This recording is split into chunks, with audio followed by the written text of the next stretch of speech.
Hi, how you doing? And welcome back to another video on the channel. What we have for you today is a video discussing low-owned players that could be really good value for your team compared to players of similar prices around them. So they're not highly owned. They are going to be that differential option early on in the season just to get you a few extra points. And they're not necessarily going to be your main players. These are kind of like your stocking fillers, the players that are going to fit in around where you've got a few million left and you're looking at players from certain price ranges and you're not sure who to decide on, hopefully this will help you out. So we've got one for each sort of position in FPL, and let's get into it. So as we get into the first player, if you are new to the channel, please do like and subscribe. Thank you for all the subscribers we've had recently this week.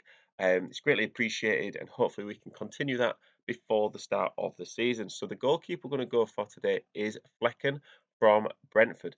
Now, he is low owned, only 3.1%, and he's 4.5 mil. But the reason he is potentially such good value is the fact that David Raya, Brentford's first choice goalkeeper, is supposed to be transferring away. Brentford do have some great fixtures, and if Raya does leave, Flecken will be the main goalkeeper, starting goalkeeper at 4.5 million for a top half team in the table. And the fixtures they've got there look pretty good from a defensive point of view. You know, you've got teams like Fulham, Palace, Bournemouth, Everton, and Forest all in the first seven.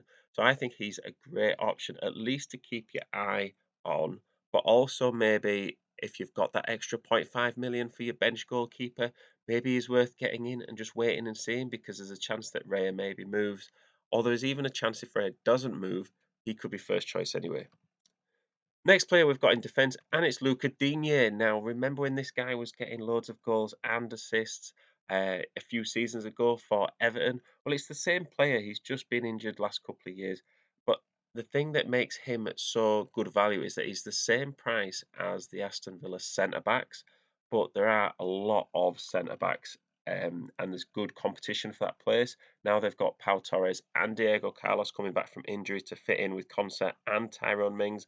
That's four centre backs for two places. Luca Digne doesn't really have any competition for left back, and he is still that player that's technically very good, could be on set pieces now and then for corners. And Villa are a good team with reasonable fixtures, so I do think he is worth considering at 0.9% owned. I think the centre backs are getting a lot of the attention, but I think Luca Digne is someone to be considered.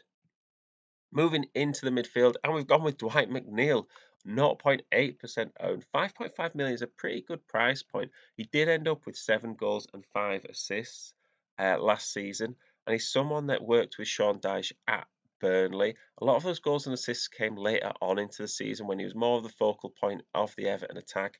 Everton's fixtures do look great. People are looking at players like Jordan Pickford, but I do think Dwight McNeil, if you're kind of stuck at that 5.56 million midfielder option, he is somebody that could come in to your squad when the fixtures are right and get you good points now and then. He's obviously not going to score every week, but he is someone that could score semi consistently throughout the season.